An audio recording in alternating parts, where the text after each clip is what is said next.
اللهم صل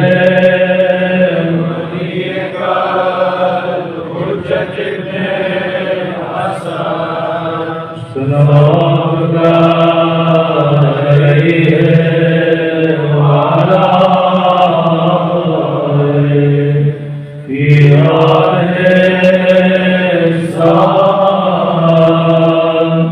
وفي كل ساعة وليا وحفظا وبارنا وناصرا وليا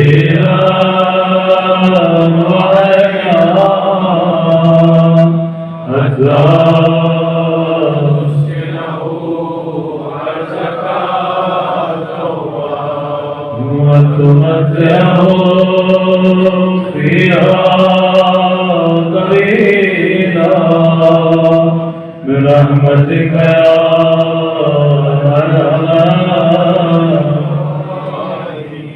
صلوات محمد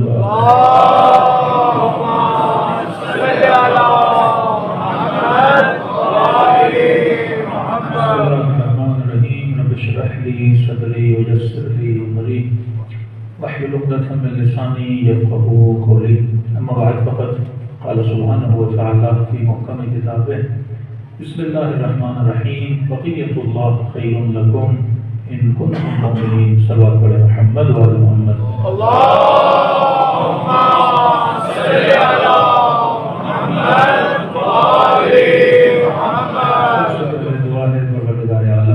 آج کی رات میں کیے گئے اعمال کو اپنی بارگاہ عالی میں قبول فرمائے اور جو مقصد زندگی مقصد عبادت لے کر یہ محافل یہ مجالس رکھی جاتی ہیں خدا ان مقاصد میں بھی ہم سب کو کامیابیاں کامرانیاں نصیب فرما دے. یقیناً کسی جگہ پہ جمع ہونے کا مقصد کسی جگہ پہ آنے کا مقصد انسان کے وجود میں کوئی حرکت پیدا نہیں ہو سکتی جب تک اس کے وجود میں کوئی موٹو نہ ہو. ہم جو کچھ بھی کرتے ہیں اس کا کوئی نہ کوئی موٹو ہے اور فرمایا سب سے بڑا ریزن انسان کے وجود میں کسی حرکت کا محبت ہے. کیونکہ اگر محبت نہ ہو تو یہ قدم گھر سے نکل کے کبھی ماں بارگاہ کی طرف نہ آئے.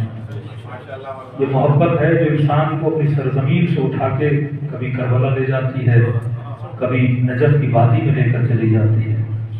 اب محبت جس سے ہو اس میں کھچاؤ پیدا ہو جاتا ہے. کسی کو یورپ سے محبت ہے تو پیسے خرچ کر کے یورپ گھومنے جاتا ہے. کسی کو حسین سے محبت ہے تو پیسہ خرچ کر کے کربلا چلا جاتا ہے. لذت لگژری لائف میں نہیں ہے، دراصل لذت محبت میں ہے. کوئی جھوپڑی میں رہے تو لذت حاصل کرے، کوئی محلوں میں بھی رہے تو اس کے اندر سکون نہیں پایا جاتا. آغا بشیر الحکیم کہتے ہیں کہ قرآن کی مختلف آیتیں پڑھی. ایک آیت یہ تھی کہ قیامت کے دن جہنمیوں کو ملائک گھسیٹ کے جہنم کی طرف لے جائیں گے. اب ظاہر جہنم ایک ایسی جگہ کسی کو پسند نہیں جہاں گرمی جہاں عذاب. وہ کہا کہ یہ جانا نہیں چاہیں گے. قرآن نے لفظ استعمال کیا پھر رواسی ان کے ماتھے کے بالوں سے کھینچ کے ان کو جہنم کی طرف لے جایا جائے گا. کئی آیت پڑھی تو سمجھ آ گئی جہنم کس کو پسند ہے. بچہ چھوٹا ہو تو ڈاکٹر سے خوف زدہ، تھوڑا دل کا کمزور ہو تو آپریشن سے انسان ڈرتا ہے کیونکہ یہ چیزیں انسان کو اچھی نہیں لگتی. لیکن کہا کہ پھر قرآن کی ایک اور آیت پڑھی اور بشیر کہتے ہیں اس آیت کا مطلب سمجھ میں نہیں آ رہا تھا کہ ملائک جنتیوں کو جنت کی طرف لے جانا چاہیں گے لیکن یہ جنت میں جانے کے لیے راضی نہیں ہیں. بالکل اسی طرح کہ جس طرح کسی کو زبردستی جنت کی طرف دھکیلا جائے اس طرح سے ان کو دھکیلا جائے گا. تو کہتے میں پریشان تھا. جنت جس کا آج تک سنا کہ جہاں باغ ہیں جہاں نہریں ہیں جہاں حوریں ہیں، جس کی دعائیں نمازوں میں مانگ کر آ کہ خدا مجھے جنت میں بھیج، ربنا آتنا فی الدنیا حسنہ وفی الآخرۃ حسنہ، اے خدا مجھے جنت میں مقام عطا فرما. اب جب جنت کی باری آ گئی تو یہ جنت جا کیوں نہیں؟ جہنم کوئی نہیں جاتا تو سمجھ آتا ہے جہنم میں خوف ہے، جہنم میں عذاب ہے، جہنم میں آگ ہے، لیکن یہ جنت میں نہیں جاتا ہے. تو کہتے ہیں کہ کئی سال تک میں سوچتا رہا کہ آیت کہنا کیا چاہتی ہے کہ جنت میں لے جانا چاہتے ہیں لیکن یہ جنت جانے کے لیے تیار نہیں ہیں. تو پھر فرماتے ہیں کہ میں نے ایک روایت پڑھی تو اس آیت کا مطلب سمجھ میں آ گیا کہ یہ وہ جنتی ہوں گے کہ جب انہیں ملائک کہیں گے کہ جنت کی طرف بڑھو اور میدان محشر میں کی نگاہ حسین ابن علی کے چہرے پر کہیں گے کہ ہمیں جنت کی کوئی طلب نہیں ہے, ہمیں بس حسین ابن علی کا دیدار کر دینے کی. پتا چلا کہ جہاں محبت ہوتی ہے وہاں کشش ہوتی ہے, جہاں محبت ہوتی ہے وہاں سکون ہوتا ہے. آج کئی مومن کربلا جاتے ہیں تو ایک لفظ استعمال کرتے ہیں کہ کربلا مومن کی کیا ہے, جنت ہے. تو ایک جنت جو سورہ رحمان میں آپ نے سنی کہ جنت وہ ہے جہاں نہریں ہیں, جہاں باغات ہیں. ہم نے کہا جناب کربلا میں کیسی جنت ہے؟ اور وہیں پہ چلے جائیے, بندہ پیدل چلتا ہے, پاؤں میں چھالے پڑ جاتے ہیں, بدن پسینے سے شر ہو جاتا ہے, قدمیں تھک جاتے ہیں, کوئی پاؤں دبانے کے لیے کھڑا ہوتا ہے. ارے یہ کیسی جنت ہے جو 50 ڈگری میں چل رہے ہو پھر بھی کہہ رہے ہو کہ کربلا جنت ہے, پاؤں میں چھالے پڑ گئے پھر بھی کہہ رہے ہو کہ کربلا مومن کی جنت ہے. تو کا مسئلہ یہ ہے, یہ ساری تکلیفیں گزارنے کے بعد جب بین الحرمین میں پہنچے اور نگاہ حسین کے روضے پہ پڑی تو ساری تکلیفیں گویا بدن سے ختم ہو گئی. تو پتا چلا جنت کسی مٹیریل چیز کا نام نہیں ہے, جنت اس محبت کا نام ہے جو انسان کے دل کے اندر بسائی جاتی ہے.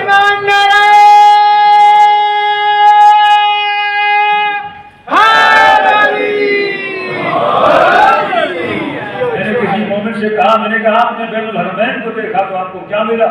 کہ مولانا سکون مل گیا, تھکاوٹیں دور ہو گئی. تو میں نے کہا کیا سکون بین الحرمین میں تھا یا روضہ حسین میں تھا یا ذریعہ ابا عبداللہ حسین میں تھا؟ کہاں, سکون تو روضے میں تھا, سکون تو ذریعہ میں تھا, سکون تو اس چاندی میں تھا. میں نے کہا یہ بات تو بتا, اگر سکون چاندی میں تھا, اگر سکون ذریعہ میں تھا تو پاکستان سے اگر کوئی وہاں بھی لے کر جاؤں ذریعہ کو دیکھے وہ اس چاندی کو دیکھے, میں نے کہا اسے سکون ملے گا یعنی جملہ اس کے اندر جل جائے گا. میں نے کہا عجیب بات ہے, ایک ہی ذریعہ ہے, ایک کو سکون دے رہی ہے, دوسرے کا سکون تباہ کر رہی ہے. کیوں کہا کہ علی کا ذکر کرو چہرے کھل جائیں تو مومن ہے, چہرہ بگڑ جائے تو کافر ہے. عجیب ذکر ہے کہ کچھ کے چہرے بگاڑتا ہے, کچھ کے چہرے کھلا دیتا ہے. پتا چلا ایک ہی چیز ہے, اثر دو ہیں, کسی کا بگاڑتی ہے کسی کا بناتی ہے. تو یہ بگڑنے اور بننے کا مطلب کیا ہے؟ اثر باہر والی چیز میں نہیں ہے, اثر اندر والی چیز میں ہے. اگر دل میں ان کی محبت ہے تو محبوب کی چیزوں کو دیکھو تو سکون ملتا ہے, آپ کی نشانی کو دیکھو تو سکون ملتا ہے. اور اگر دل میں بغض ہے اسے دیکھو گے تو سکون تباہ و برباد ہو جائے گا. تبھی فرمایا الا بذکر اللہ تطمئن القلوب, اللہ کے ذکر سے دل بڑا مطمئن ہو جاتا ہے. اب کہا مولانا صبح سے شام تک ذکر کیا, ہمارا دل تو مطمئن نہیں ہو رہا. میں نے کہا مطمئن تب ہوگا جب اس کی محبت تیرے دل کے اندر رہ جائے گی. جب تک اسے محبوب نہیں بنا دیتے تو اصل محفل کا مقصد یہ ہے کہ اہل بیت کی محبت کو دلوں میں بڑھایا جائے, اور جب محبت بسیرا کر جائے کسی کے دل میں پھر اس کی ذریعہ کو دیکھو تو سکون ملتا ہے, اس کا ذکر کرو تو سکون ملتا ہے, اس کی فضیلت کے لیے کوئی شعر سنو تو سکون ملتا ہے. تو اصل سکون باہر والے میں نہیں ہے, سکون اندر والے میں ہے. اصل اندر کو بندہ صاف کر دے تو اس کی زندگی مالا مال ہو جاتی ہے. یہ سکون نیند کی گولیوں میں نہیں پایا جاتا. کہ مولانا ڈپریشن کے مریض ہو گئے, انزائٹی کے مریض ہو گئے. جناب مریض اس لیے ہوئے کیونکہ تو نے محبت اس سے کی ہے جو تیرے وجود میں مرض پیدا کر دیتا ہے. محبت اس سے کر تو تیرے وجود کو نورانی بنا دے. صلوات پڑھے محمد والے محمد.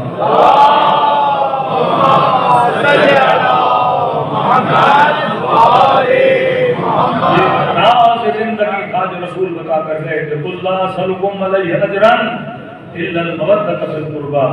یہ ایک نعمت تھی جو امت کو دے کر گئے. فرمایا مجھے کچھ بھی نہیں چاہیے, بس ایک چیز چاہیے کہ اپنی آل کی محبت چاہیے. آج کے بعد کوئی پوچھے نہ کہ کہاں جا رہے ہو, یہ نہ کہا کرو کہ مجلس میں جا رہا ہوں, یہ نہ کہا کرو کہ محفل میں جا رہا ہوں, یہ نہ کہا کرو کہ جشن میں جا رہا ہوں. بس جواب قرآن میں لگ دیا کرو, کرے اجر رسالت کو ادا کرنے جا رہا ہوں. اگر نبی کے زمانے میں ہوتے تو اجر کیسے ادا کرتے؟ دیکھیے کوئی جناب کہے کہ آپ کے بیٹے سے مجھے بڑا پیار ہے, آج امام کی ولادت ہے تو ہم نے اظہار محبت کرنا ہے. اظہار محبت لفظوں سے نہیں ہوتا. کوئی جناب کہے کہ آپ آئیے, آپ کو دعوت دینا چاہتے ہیں, اور وہ بیچارہ سنبھل کے گاڑی میں چڑھ کے آپ کے دروازے پہ پہنچا, کال کی جناب ہم آ گئے آپ کے دروازے پہ, ہمیں کوئی کام ہو گیا آپ کھڑے رہیے.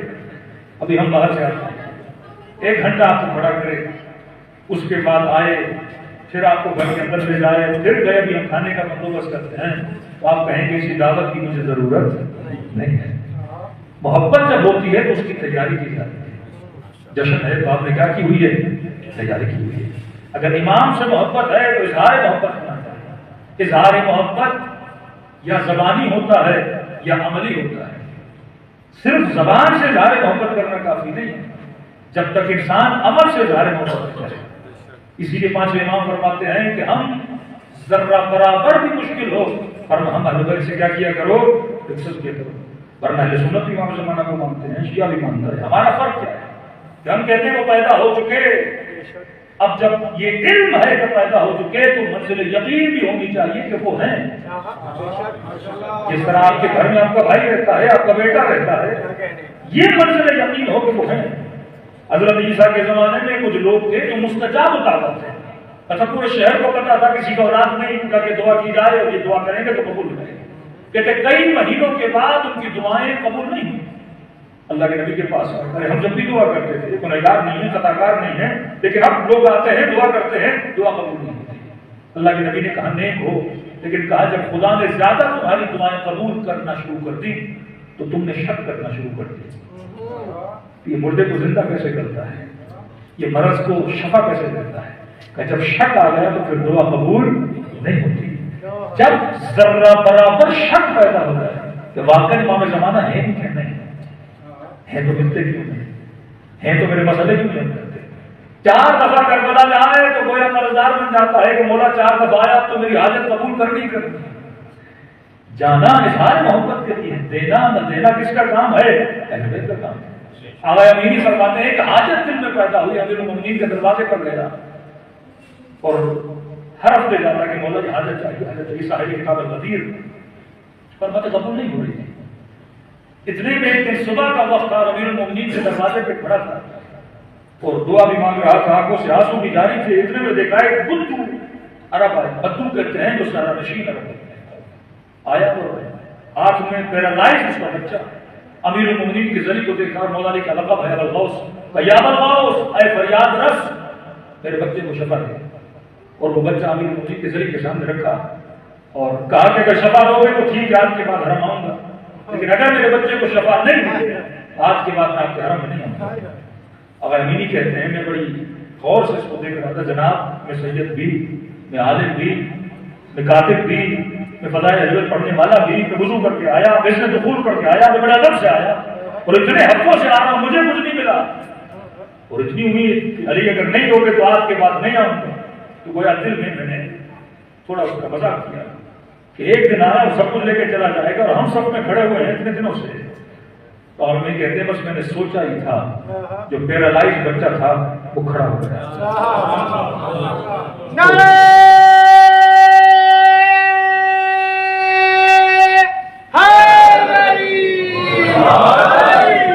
جو نہ چلنے والا بچہ، پیرالائز بچہ تھا، وہ کھڑا ہو گیا اور دوڑے دوڑے اپنے باپ کے سینے سے لگا اور اس نے بچے کو گود میں لیا اور امیر المومنین آپ کا بڑا شکریہ، اگلی بار آپ کے حرم میں آؤں گا۔ امینی کہتے اس منظر کا دیکھ رہا تھا، میں نے دل میں کہا کہ مولا کاش میں بھی عرب کا بدو ہوتا۔ اتنا علم پڑھنے کی ضرورت کیا تھی، اتنی کتابیں لکھنے کی ضرورت کیا تھی، اتنا نمازی بننے کی ضرورت کیا تھی کہ عرب کا بدو آئے اور 1 سیکنڈ میں لے کے چلا جائے۔ ہم نے اتنا علم حاصل کیا، مولا مجھے نہیں کیا۔ تو کہتے ہیں دکھ تو ہوا، گھر گیا، رات کو سویا تو خواب کے عالم امیر المومنین کی زیارت نصیب محمد وآل محمد صلوات صلی اللہ محمد وآل محمد۔ امیر المومنین کی زیارت نصیب ہوئی، فرمایا امیری اپنے مولا سے ناراض نہیں ہوا کرتے، فرمایا امیری وہ ایمان کا کمزور تھا، اگر نہ دیتا پھر کبھی علی کے در پہ نہ آتا، لیکن ہمیں اتنا یقین ہے تجھے دیں نہ دیں تو علی کو چھوڑنے والا نہیں۔ دوسری چیز فرمایا امیری جس طرح تم لوگوں کا دل ہے کہ علی کی زیارت ہو، محبت کی زیارت ہو، ان کے چہرے کی زیارت ہو، کہ اگر تجھے جلدی دے دیں تو اتنی تڑپ سے بار بار تو کبھی میرے در پہ نہ آتا۔ کہ جتنا تو ہمیں دیکھنا چاہتا ہے اتنا ہمارا دل بھی ہے کہ تو ہمارے حرم میں آئے، علی تجھے دیکھے۔ اگر اس طرف سے اظہار محبت ہے تو امیر المؤمنین کی طرف سے بھی اظہار محبت پایا جاتا ہے۔ چاہیے کاج میں شیخ مفید کو امام زمانہ خط لکھ رہے ہیں اور کہہ رہے ہیں کہ میرے بھائی شیخ مفید، اگر امام حسین حبیب ابن مظاہر کو بھائی کہہ رہے ہیں تو امام زمانہ بھی شیخ مفید کو کیا کہہ رہے ہیں؟ بھائی کہہ رہے ہیں۔ یہ مقام انسان حاصل کر سکتا ہے لیکن کب کرے گا؟ جب اس کی محبت میں وہ سچا اظہار ہو۔ اور انتظار کا مطلب یہ نہیں ہے کہ جگہ پہ بیٹھا جائے اور سال میں ایک رات آئے امام کا ذکر کیا جائے، فرما نہیں، اس طرح زندگی گزارو جیسے حجت خدا کے ساتھ زندگی گزارتے ہو۔ فرما ذرہ برابر بھی مشکل آ جائے، پریشانی آ جائے، وہ کس کے ساتھ منایا کرو؟ امام زمانہ کے ساتھ شیئر کیا کرو۔ اصل یہ کیوں لکھا گیا کہ شب 15 انسان خط لکھے اپنے امام زمانہ کو؟ دیکھیے اس زمانے میں انسان جب کسی کے ساتھ دور ہوتا تھا اور تعلق بناتا تھا اس کے لیے کیا لکھتا تھا؟ خط لکھتا تھا، لیٹر لکھا جاتا تھا۔ دنیا اپڈیٹ ہوئی آپ ای میل لکھتے ہیں، اور دنیا اپڈیٹ ہوئی آپ واٹس ایپ سے میسج کرتے ہیں۔ باپ کو کرنا ہو، بھائی کو کرنا ہو تو فاصلے کو دور کرنے کے لیے کیا لکھا جاتا ہے؟ میسج لکھا جاتا ہے۔ اب سوال ہے اگر میں سے بارگاہ میں بیٹھ کے امام زمانہ سے کچھ کہوں کیا مولا سن نہیں سکتے؟ مولا علی سے کہوں کہ علی کی تعریف سن نہیں سکتے؟ تو یہ کیوں لکھا گیا کہ جناب خط لکھو اپنے امام زمانہ کو؟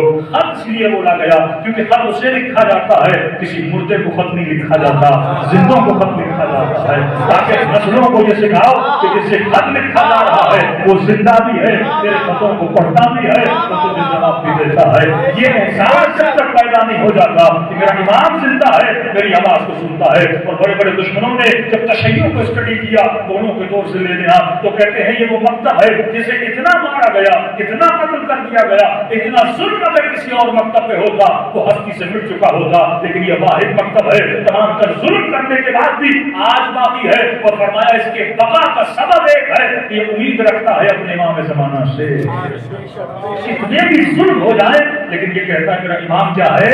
زندہ ہے۔ یہ عقیدہ مکتبیت جو آپ کے وجود میں ہے یہ کسی مکتب کے پاس نہیں ہے۔ ایک دلیل روح محبت کی طرف چلے جاؤ، اہل سنت بھی کہتے ہیں کہ ہم بھی مانتے ہیں، شیعہ بھی کہتے ہیں امام زمانہ ہے، لیکن اختلاف کہاں پر ہے؟ ہم کہتے ہیں زندہ ہے، تقریباً 1250 سال سے زندہ ہے، وہ کہتے ہیں پیدا ہوں گے۔ اب کہتے ہیں جناب اس بات پر بحث کرنے کی ضرورت کیا ہے؟ آپ کے بچوں کے ذہنوں کو تشویش میں ڈال سکتے ہیں کہ جناب دیکھیں کہ ہم بھی تب جب پیدا ہوں گے، دیکھیں کہ آپ بھی تب جب ظہور ہوگا، تو پھر یہ ضد کیسی کہ پیدا ہو چکے ہیں؟ اصلاً ایسے شخص کے وجود کا فائدہ کیا جس سے آپ مل نہیں سکتے، مسئلہ پوچھ نہیں سکتے، اپنے آپس کے اختلافات دور نہیں کروا سکتے، تو پھر امام کے وجود کا تو کوئی فائدہ نہیں ہوا۔ تو دیکھو فیض ہم لیں گے جب پیدا ہوگا، فیض آپ بھی تب لو گے جب ظہور ہوگا، بس لفظوں کا فرق ہے۔ ہم کہتے ہیں پیدا، آپ کہتے ہو ظہور، ملیں گے تو دونوں بعد میں۔ اب اس کی دلیل کیا ہونی چاہیے؟ علماء فرماتے ہیں بڑی آسان ترین دلیل ہے، کسی لمبی چوڑی دلیل میں جانے کی ضرورت نہیں ہے۔ ہر مسلمان ایک وجود پہ ایمان رکھتا ہے اور وجود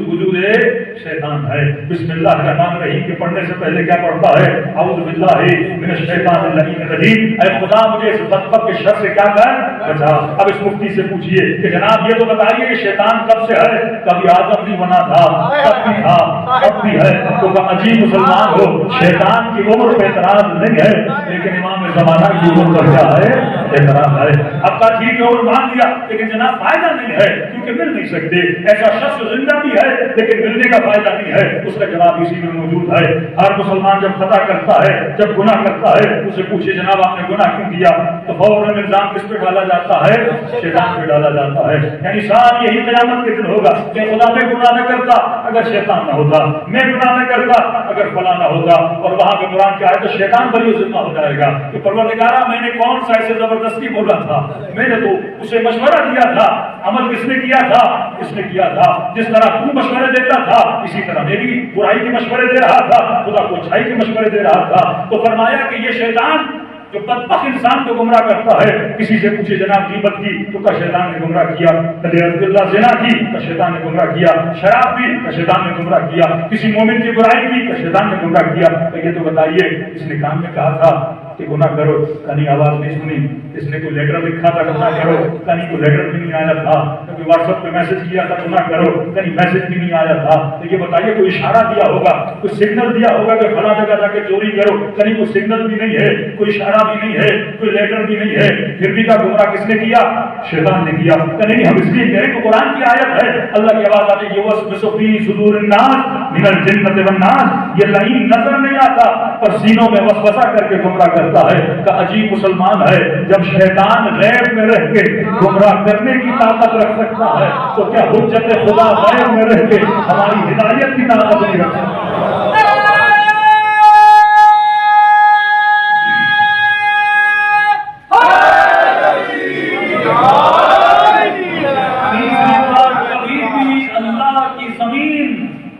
ولی خدا کے وجود سے خالی نہیں ہو سکتا۔ ہر اہل سنت کا بھائی مانتا ہے کہ رسول خدا معراج پر گئے اور اس کے پیچھے کے واقعات ہمارے ملک مومنین بھی آپ کو سناتے ہیں، کون کیا بنا، کون کیسا بنا، اس کو کتنے بچے ہوئے، یہ بچپن میں آپ نے سنے ہوں گے، لیکن اصل حقیقت وہ ثابت ہے کہ رسول معراج پر گئے۔ معراج کی لمبی لمبی روایتیں، جہنم کی سیر کی، جنت کی سیر کی، ملائکوں سے ملے، یہ کیا وہ کیا، مختلف باتیں ذہن میں۔ اور کب گئے کہ رات کو گئے، سبحان الذی اسری بعبدہ من المسجد الحرام الى المسجد الاقصی۔ رسول کیا کر رہے تھے؟ نماز تہجد کے لیے اٹھے، وضو کر رہے تھے، کہ جب وضو کرنے لگے اللہ نے کہاں پر بلایا؟ معراج پر بلایا۔ اور کہہ رہے جب وضو کر رہے تھے جو پانی وضو کا بہ رہا تھا تو جب گئے تو اس پانی نے بہنا چھوڑ دیا، دروازے کی کنڈی جو ہل رہی تھی اس نے ہلنا چھوڑ دیا، بستر کی گرمی جیسی تھی وہیں پہ تھم گئی، پرندوں نے اڑنا بند کر دیا، دریاؤں میں بہنا بند کر دیا۔ اب اللہ جانے کتنی دیر معراج پر رہے۔ معراج کے واقعات بہت زیادہ ہیں، فضائل امیر المومنین کے بھی ہیں، سلوات کے فضائل بھی ہیں، لیکن بالآخر کہتے ہیں جیسے نبی معراج سے واپس آئے تو پھر کنڈی بھی ہلنا شروع کر دیا، پھر پانی نے بہنا شروع کر دیا، پھر بستر کی گرمی وہیں سے گرم ہونا شروع ہو گئی، پھر پرندوں نے پرواز کرنا شروع کر دیا۔ گویا جب گئے تو کائنات تھم گئی، جب واپس آئے تو کائنات نے چلنا شروع کر دیا۔ اب پیارے اصحاب آئے اور کہنے لگے یا رسول اللہ یہ ماجرا کیا ہے؟ جب آپ گئے تھے گویا کائنات رک گئی اور جب آپ آئے تو گویا کائنات چل پڑی۔ تو نبی نے فرمایا نبی کی مثال، ولی کی مثال کائنات کے لیے ایسے ہے جیسے تمہارے بدن کے اندر روح ہے، جب تک روح ہے تو کان سنتے بھی ہیں، آنکھیں چمکتی بھی ہیں، قدم چلتے بھی ہیں، ہاتھوں میں حرکت بھی ہوتی ہے، زبان میں جنبش بھی ہوتی ہے، لیکن جیسے بدن سے روح کو نکال دیا جاتا ہے بدن سن ہو جاتا ہے، گویا فریز ہو جاتا ہے، اس کی حرکت تھم جاتی ہے۔ فرمایا ہم ہیں اللہ کے ولی، جب تک ہم کائنات میں ہیں تو کائنات چلتی رہتی ہے، دریا بھی چلتے ہیں، پرندے بھی چلتے ہیں، زمینوں سے اناج بھی نکلتا ہے، لوگوں کو غذائیں بھی ملتی ہیں اور اللہ اولاد بھی دیتا ہے، لیکن جیسے ہم کائنات سے نکل جاتے ہیں تو کائنات رک جاتی ہے۔ سب نے سبحان اللہ بھی کہا، ماشاء اللہ بھی کہا کہ یا رسول اللہ یہ پرندے اڑ رہے ہیں تو آپ کے وجود کے صدقے میں، یا رسول اللہ رزق مل رہا ہے تو آپ کے وجود کے صدقے میں، یا رسول اللہ اولاد پیدا ہو رہی ہے تو آپ کے وجود کے صدقے میں۔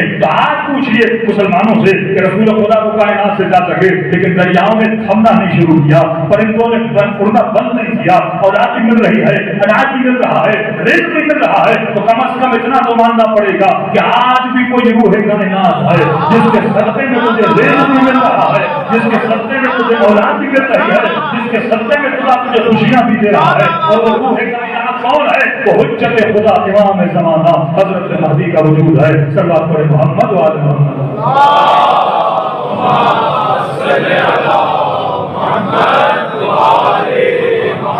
چوتھی دلیل اور آخری دلیل، جب کوئی کسی چیز اور وجود کو بناتا ہے کسی مقصد کے لیے بناتا ہے۔ سوال کریں کہ خدا نے کائنات کیوں بنائی؟ تو کہا کہ میں نے کائنات بنائی اپنی عبادت کے لیے۔ کیسی عبادت؟ آپ کی عبادت اور میری عبادت؟ جب عبادت کریں تو کبھی گھر کا خیال، کبھی کاروبار کا خیال، اس عبادت کے لیے خدا نے کائنات کو بنایا۔ ہو سکتا ہے کوئی طبقہ کہے کہ خدا نے کائنات بنائی ٹرمپ صاحب کے لیے، کائنات بنائی خدا نے نتنیاہو کے لیے، کائنات خدا نے بنائی شرابیوں اور کبابیوں کے لیے، کیونکہ دنیا میں تو یہی کچھ ہو رہا ہے۔ اکثریت گمراہی میں، اکثریت اللہ کو نہیں مانتی، خدا کی ذات میں نہیں، تو گویا خدا نے ریاض اللہ کائنات کو شیطنت کے لیے بنایا کہ میں ایک ایسی کائنات بناؤں جس میں شیطان صفت لوگ کیا کرتے رہے، گناہ کرتے رہے۔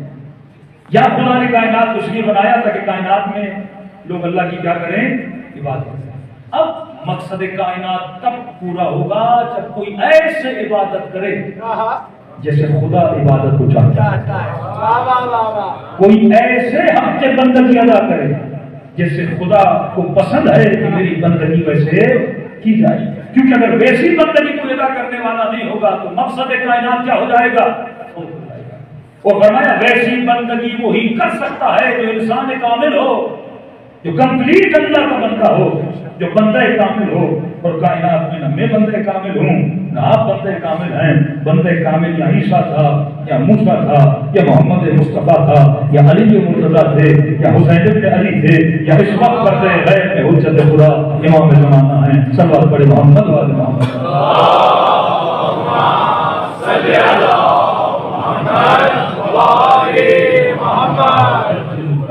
تو یہ وجود مبارک تو اس کائنات میں موجود ہے جس کے صدقے میں ہم سانسیں لے رہے ہیں، جن کے صدقے میں خدا اپنی نعمتوں کو نازل کرتا ہے، جن کو قطب اعظم بھی بولا جاتا ہے.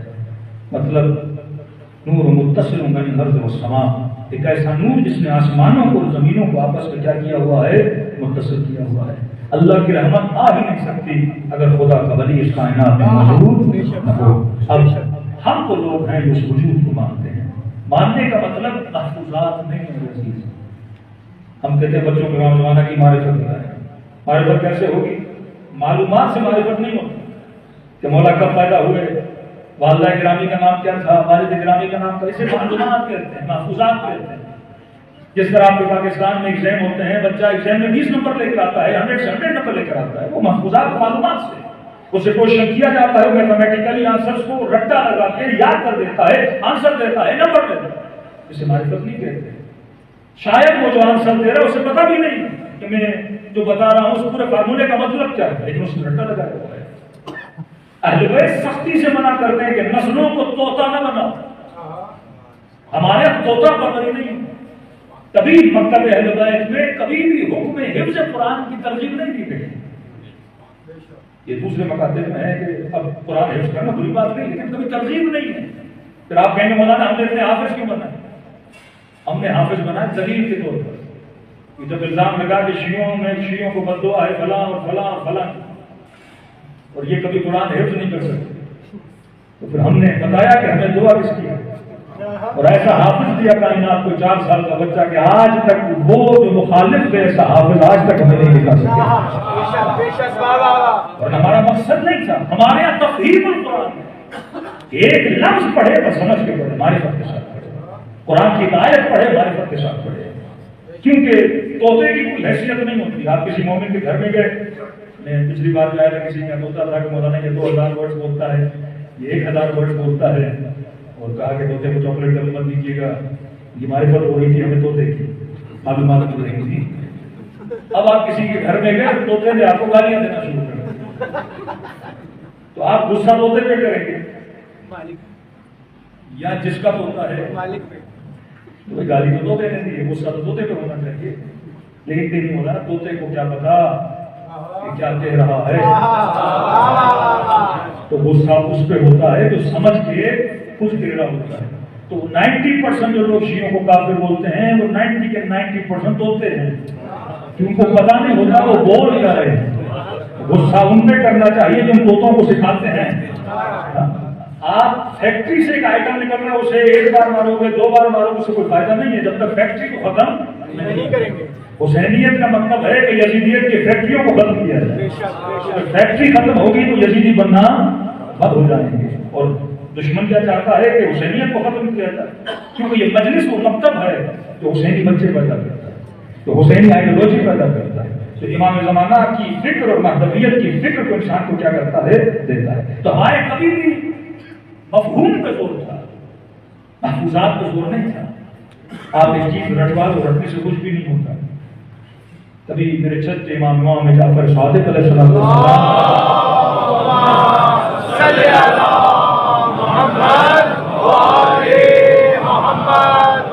عجیب ہے کہ حالانکہ جد امجد ہے امام زمانہ، لیکن چھت امام فرماتے ہیں اگر میں آرزو کرتا ہوں کہ جب میرے اس بیٹے کا ظہور ہو میں اس کے لشکر میں سے سپاہی بننے کا موقع دے. امام کا نام آتا تو چھٹے امام کیا ہو جاتے؟ فضیلت میں کھڑے ہو جاتے. کیونکہ تمام انبیاء کے مقاصد کو اور آرزوؤں کو کون پورا کرے گا؟ حجت خدا امام. کسی نبی کے لشکر میں کسی لشکری کی فضیلت اتنی نہیں ہے جتنا امام زمانہ کے لشکر میں سپاہی کی ضرورت ہے، کیونکہ یہ تمام تر انبیاء کے مقاصد کو کیا کرے امام زمانہ پوری چھڑ عرض پر پروردگار عالم کی حکومت کو کیا کریں گے، نافذ کریں گے۔ اب مولا فرماتے معرفت کیسے حاصل کی جاتی ہے؟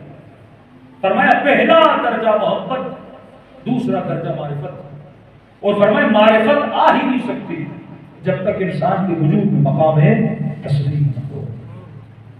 ایران میں شاہ کا زمانہ تھا، ایک مومن کہتا ہے میں نے 40 شب بدھ زیارت پڑھی تاکہ مجھے تو خدا کی زیارت ہو جائے۔ کہتے آخری رات جب آئی مجھے خواب آیا، اور خواب میں کہا گیا کہ مشہد کی فلاں محلے کی فلاں گلی میں چلے جاؤ، وہاں پہ گھر ہے، تاکہ دستک دینا رات کے اس پہر میں آپ امام زمانہ کی ملاقات ہو جائے۔ کہتے ہیں کیا 40 شب بدھ جس بندے نے عمل کیا اور ایک سالے دروازے پہ دستک دی، اندھیرا تھا، ایک شخص نکلا، جی فرمائیے کہ مجھے حکم ملا ہے کہ میرے مولانا کہ جی ہم بھی امام کا انتظار کریں، آپ آ جائیے۔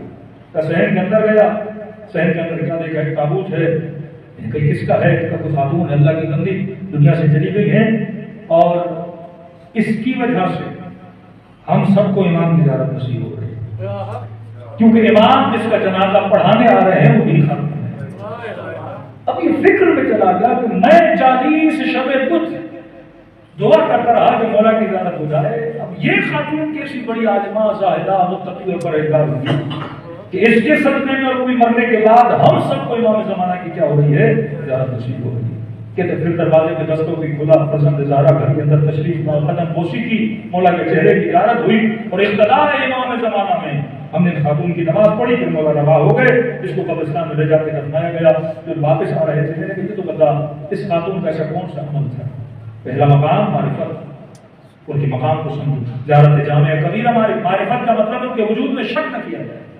ہر وہ فضیلت جو زیارت جامعہ کبیرہ میں اس کو من و من انسان کیا کرے، تسلیم کرے۔ کہ جب ہم ان کے حرم میں جاتے ہیں کہ تنزل اللہ ہے تو وہ افسر ابن زنا میں پڑھتے ہیں، پر میں صرف حرم حسین میں 70,000 ملائک دن کو آتے ہیں، 70,000 ملائک آتے ہیں تحت قبۃ الحسین۔ جب اس قبے کے نیچے دعا مانگتے ہو تو خدا دعا کو کیا کرتا ہے، قبول کرتا ہے۔ اب شک پیدا ہو جائے کہ میری دعا قبول کیوں نہیں ہوتی؟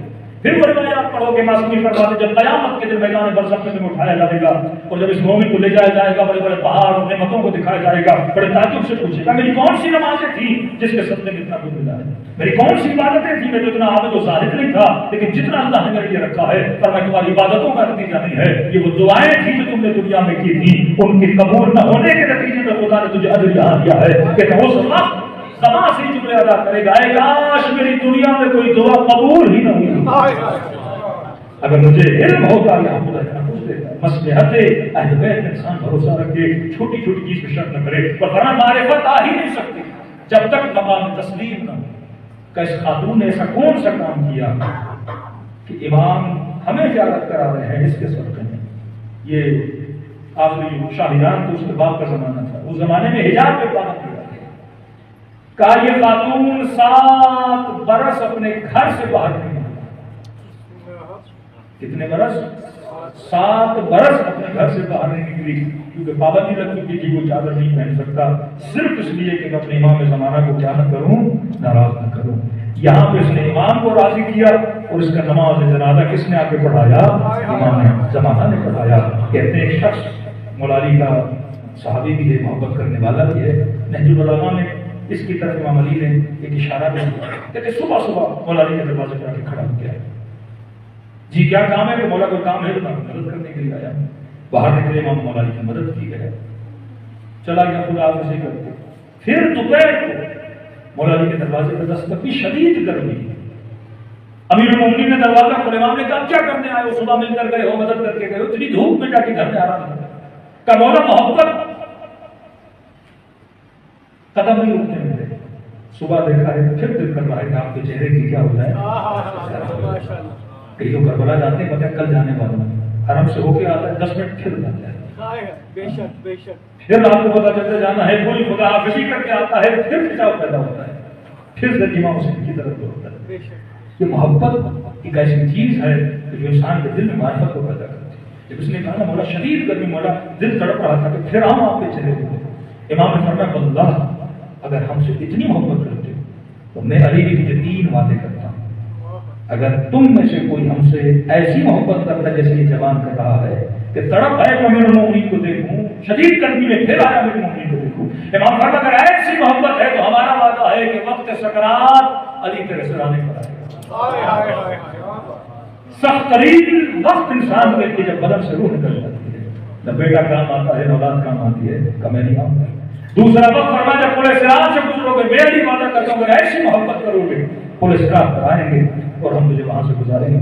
تیسرا فرمایا اس حوض کے لیے ہر بندہ کر سے میں علی تیرا انتظار کروں گا، تو تجھے جام میں حوض کوثر کیا کیا جائے، پلایا جائے۔ اگر محبت میں خلوص پیدا ہو تو فرمایا اگر تو ایک قدم آتا ہے ہم 10 قدم آتے ہیں۔ مشہد کے بہت بڑے عالم جب بیٹے نے خواب میں دیکھا کہ بابا یہ تو بتائیے اگر دنیا میں ایک دن آپ کو واپس بھیجا جائے آپ کون سا کام کریں گے؟ شاید سوچا نماز پڑھے گا، شاید سوچا روزہ رکھے گا، شاید سوچا قرآن کی تلاوت کرے گا، یہ سارے نیک کام ہیں، لیکن بابا ان سارے نیک کاموں میں سے اگر زندگی میں ایک دن ملے کون سا کام کریں گے؟ کہ میرے لال اگر دنیا میں ایک دن بھی پلٹایا جائے میں پھر بھی امام رضا کی زیارت کے لیے چلا جاؤں گا۔ ریزن پوچھا کہ مولا کیوں؟ کہ بیٹا یہ مرنے کے بعد پتہ چلا کہ میں اگر 40 مرتبہ مولا کی زیارت کو گیا، ہر زیارت کے بدلے میں 3 مرتبہ امام رضا مجھ سے ملنے کے لیے آئے۔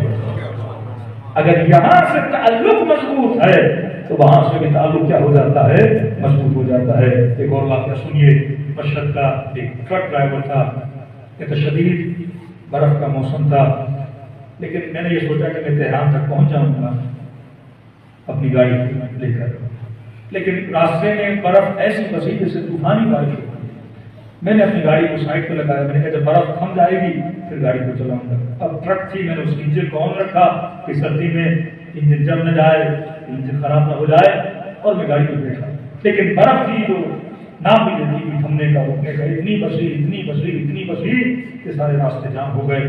اب انجن جتنا چل سکتا تھا چلا، لیکن آخر انجن بھی کیا ہو گیا، بند ہو گیا۔ اب بھی اندر گاڑی گرم تھی، میں نے کہا کہ کوئی اور گاڑی والا آئے گا یہاں سے گزرے گا، مدد مانگوں گا، میری مدد ہو جائے گی، لیکن کہتے ہیں 2 گھنٹے گزر گئے، 4 گھنٹے گزر گئے، 6 گھنٹے گزر گئے، اندر کا جو موسم گاڑی کا تھا وہ بھی ٹھنڈا ہوتا گیا، مائنس میں برف اتنی نظر آتا ہے، کوئی طوفان تھا برف کا۔ اب کہتے ہیں امیدیں تھم گئی، اب اتنی سردی لگی کہ بدن کانپنے لگا۔ اب مجھے بچے یاد آنے لگے، میری بیٹی مجھے یاد آنے لگی کہ وہ گھر میں تہران میں میرا انتظار کرتے ہوں گے، اب کروں تو کیا کروں؟ کہتا جب بالکل آخری لمحات تھے میں نے یہ سوچا کہ میں بچوں گا نہیں، تو پھر وہی بات یاد آئی، کسی جب مشکل میں آ جاؤ تمہارا ایک مولا ہے، تمہارا ایک آقا ہے، تم زندہ امام کے ماننے والے ہو، تم مردوں کے ماننے والے نہیں ہو۔ تو میں نے دل میں ایک نیت کی، یا صاحب الزمان ادرکنی اہل قم، اہل کاشان۔ جب مغلوں نے اٹیک کیا، یہ 2 شہر میں سبزوار قم اور کاشان جنہوں نے ڈٹ کے مقابلہ کیا تھا، اور پوچھا گیا کہ آپ مقابلہ کیسے کرتے تھے؟ کہتے تھے ہم رات کے اندھیروں میں صحرا میں نکل جاتے تھے اور ورد کرتے تھے، یا صاحب الزمان ادرکنی، اور مولا ہماری کیا کرتے تھے؟ مدد کرتے تھے۔ جس انسان کا عقیدہ مضبوط ہو اللہ بھی مدد کرتا ہے، اور اہل بیت علیہ الصلوۃ والسلام بھی کیا کرتے ہیں؟ مدد کرتے ہیں۔ کہ بس میں نے کہا یا صاحب الزمان ادرکنی، مولا جتنی خامیاں ہیں، جتنی برائیاں ہیں، جو مقام تسلیم پہ نہیں تھا اب میرے وجود کے ساتھ آ جائے گی، آپ کی دل آزاری نہیں کروں گا۔ مولا اگر ہو سکے تو کوئی ہیلا وسیلہ کریے میں یہاں سے نکلوں۔ کہتا بس یہ کیا تو میرے وجود کو غنود کی تاری ہو گئی، آنکھوں پہ پڑ گئی۔ اتنے میں میں نے دیکھا کہ میری گاڑی کی جو ونڈو ہے اس پہ کوئی دستک دے رہا ہے، تو میری آنکھیں کھلی، میں نے دیکھا کون ہے؟ اب میں نے کہا شاید کوئی گاڑی والا یہاں سے گزر رہا ہوگا، اس نے مجھے دیکھا ہے، کیا مسئلہ ہے؟ میں نے کہا گاڑی بند ہو گئی ہے۔ تو اس جوان نے کہا کہ ہم آپ کی گاڑی کو دیکھتے ہیں، کہ میں خود میکینک بھی ہوں، میں نے ہر کام کر کے دیکھ لیا ہے کہ انجن ابھی اسٹارٹ ہونے والا نہیں ہے، آپ اپنی گاڑی لے کر آئیے تاکہ مجھے یہاں سے لے جائے۔ ہم دیکھتے ہیں، آپ گاڑی کو اسٹارٹ تو کریے۔ تو پتہ نہیں اس جوان نے کیا کیا، یہاں میں نے گاڑی کو اسٹارٹ کیا، انجن اسٹارٹ ہونا شروع ہو گیا، اور انہوں نے کہا دیکھو تم نے تہران جانا ہے؟ کہا تو یہاں سے جاؤ تہران۔ میں نے کہا انجن پھر بند ہو جائے گا؟ ہم کہہ رہے ہیں کہ انجن بند ہونے والا نہیں ہے، تجھے اپنے گھر تک یہاں تک یہ پہنچا دے گا۔ اب کہتا ہے میں نے کیا دیکھا کہ اس نے میری جان بچائی تھی، شکریہ نہ کروں تو کیسے کروں؟ میں نے کہا آپ میرے ساتھ چلیے، میں کہیں تک آپ کو ڈراپ کر دیتا ہوں۔ اور میری جیب میں کہتا ہے جتنے پیسے تھے میں نے جیب سے نکالے اور اس کے سامنے رکھے۔ انہوں نے کہا ہمیں پیسوں کی ضرورت نہیں ہے، ہمیں تمہاری ضرورت ہے، ہمیں تمہارے مال کی ضرورت نہیں ہے، ہمیں تمہارے وجود کی ضرورت ہے۔ کہ ابھی میری سمجھ میں نہیں آیا، اور یہ کہہ کر جوان یہاں سے چل پڑا۔ کہتا تھوڑی دیر کے بعد میں نے سوچا یہ کون ہے جو میری گاڑی کو اسٹارٹ کرنے کے لیے آیا؟ اب میں گاڑی سے اترا، پوری گاڑی گھوم رہا ہوں، دور دور تک دوڑ رہا ہوں، مجھے کوئی گاڑی وہاں پہ نظر نہیں آئی، اور میں نے اسٹارٹ کیا گاڑی کو تہران تک میری گاڑی کا انجن بند نہیں ہوا، اب رات کو گھر پہنچا، بیوی پریشان اتنی دیر ہو گئی، سفرے پہ خاموش بیٹھا ہوا ہے، اب کہتے جیسے بیوی نے سفرہ لگایا میری آنکھوں سے آنسو آنا شروع ہو گئے، میں نے بیوی کو کہا کہ مصلی بچھاؤ، آج بچے بھی نماز پڑھیں گے، آج میں بھی نماز پڑھوں گا۔ وہ پریشان ہو گئی کہ اتنا مجھ سے پابند ہو گیا، اطاعت خدا میں کیسے آ گیا؟ اب میں نہیں آیا، حجت خدا کی محبت میں مجھے اطاعت خدا میں آیا۔ اگر ہمارا تعلق امام زمانہ سے مضبوط ہو جائے دل میں معرفت آتی ہے۔ امام فرماتے ہیں تم مقام تسلیم پڑا، پھر دیکھ تمہارے دل میں کیسے محبت آ جاتی ہے، پھر تمہاری تنہائیاں نہیں رہیں گی، پوری دنیا تمہیں چھوڑ دے لیکن امام زمانہ کا ساتھ ہو۔ مولا امام زین العابدین کی محبت خدا سے دیکھیے، بڑا پیارا فرمان ہے مولا کا۔ مولا فرماتے ہیں اگر تم صبح اٹھو جو اسبق ہے، آپ صبح اٹھیں، آپ کو پتا چلے پورے شہر میں سارے لوگ مر چکے ہیں اور آپ اکیلے زندہ ہیں، تو کیسی وحشت آئے گی آپ کے دل میں کہ پورا شہر مر چکا ہے لیکن میں اکیلا زندہ ہوں۔ انسان کے اندر ایک خوف آ جاتا ہے کہ اچھا پھر یہ سوچے کہ صبح اٹھے صرف جوہانسبرگ نہیں، ساؤتھ افریقہ نہیں، پوری کائنات میں چرند پرند ہر مخلوق جو تھی وہ مر چکی ہے، آپ اکیلے تک تنہا۔ تو فرمایا وحشت انسان کے وجود کو پکڑ لیتی ہے، کیونکہ ہم ہجوم میں رہنے کے عادی ہیں، ہم تنہائیوں میں رہنے کے عادی نہیں ہیں، ہمیں سوشل لائف پسند ہے، تنہائی پسند نہیں ہے۔ یہاں پہ میرے چوتھے امام فرماتے ہیں، مولا فرماتے ہیں اگر میں زین العابدین صبح اٹھوں اور مجھے پتا چلے کہ پوری کائنات مر چکی ہے، ایک بھی بندہ اس کائنات میں زندہ نہیں، مولا فرماتا اگر ایک چیز میرے پاس ہو میرے وجود کو وحشت کبھی پکڑ نہیں سکتی۔ پوچھا مولا وہ کیا چیز ہے؟ اگر زین العابدین کے پاس قرآن ہو اور کائنات کی پوری تنہائی ہو تو زین العابدین کو پرواہ نہیں ہے، میں قرآن کی تلاوت کروں گا اور یہی اللہ کا کلام میرے دل میں جو محبت پیدا کرتا ہے۔ کبھی اہل بیت کو تنہائیوں سے پرواہ نہیں تھی، سیدہ زینب زندان شام کی اندھیری راتوں میں اللہ کے ساتھ کیا بنا رہی ہیں؟ تعلق بنا رہی ہیں۔ تو سب سے زیادہ ضروری ہے کہ ہمارا تعلق اپنے امام زمانہ سے کیا ہو جائے؟ مضبوط ہو جائے۔ آپ اس وقت یمن کے حالات دیکھیں، اس وقت پارچنار کے حالات کو آپ کو پتا ہے، اتنا ظلم کسی قوم پہ نہیں ہوا جتنا ظلم اہل بیت کے جانے والوں پر ہوا۔ اسپیشلی ان دنوں میں جو حالات ہوئے، شہید حسن رسول اللہ، مختلف معاملات آپ کے سامنے ہیں، میں نے کئی شیعوں کو دیکھا جو مایوسی کے عالم میں چلے گئے، مولانا تو سب کچھ کیا ہو گیا؟ ختم ہو گیا۔ سیدہ زینب کا رولا بھی کیا، یہ بھی کیا، وہ بھی کیا۔ قرآن کی آیت ہے، اللہ کہتے ہیں جو باطل ہے وہ جھاگ کی طرح ہے۔ پانی کیا ہوتا ہے؟ نیچے ہوتا ہے۔ جب آپ سرف میں کپڑے دھوتے ہیں تو جھاگ اوپر آ جاتی ہے اور ایسا لگتا ہے کہ جھاگ ہی جھاگ ہے، پانی تو ہے ہی، لیکن اہل بیت فرماتے ہیں تھوڑی دیر انتظار کرو گے تو جھاگ بیٹھ جاتی ہے، پانی کیا ہو جاتا ہے؟ ظاہر ہو جاتا ہے۔ اور میں مومن کبھی بھی مایوس نہیں ہوتا، اللہ کی رحمت ہمیشہ آتی ہے، مسائب آتے ہیں لیکن اس مسائب میں خدا ایک کرن کو پیدا کرتا ہے اور وہ کرن نور کی کرن ہوتی ہے اور انشاءاللہ وہ ہماری آنکھیں فرزند زہرا کے ضرور کو دیکھیں گی۔ صلوات پڑھے محمد و آل محمد۔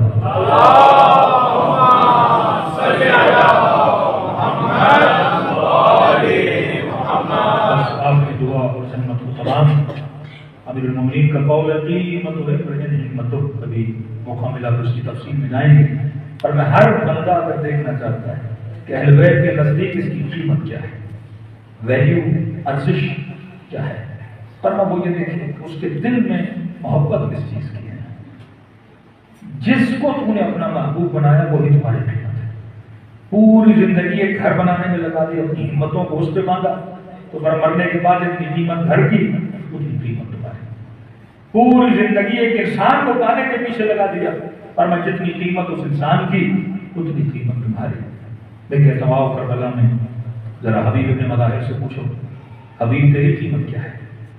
ہر بندہ اس کائنات میں بکتا ہے، حبیب تو نے اپنے وجود کو کتنے میں بیچا؟ تو کربلا والوں کی آواز آئے گی کہ ہماری قیمت یہ ہے کہ بس حسین کے چہرے پہ مسکراہٹ آ جائے۔ سلمان نے اپنی قیمت پہ بتائی، امیر المومنین کے چہرے پہ کیا آ جائے؟ مسکراہٹ۔ زندگی کا مقصد یہ ہونا چاہیے کہ میرے امام زمانہ مجھ سے کیا ہو جائے؟ راضی ہو، خوش ہو۔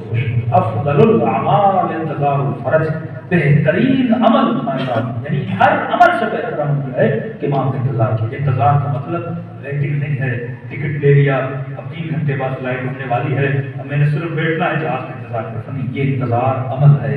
ایسے بنو جیسے امام زمانہ کو پسند ہے۔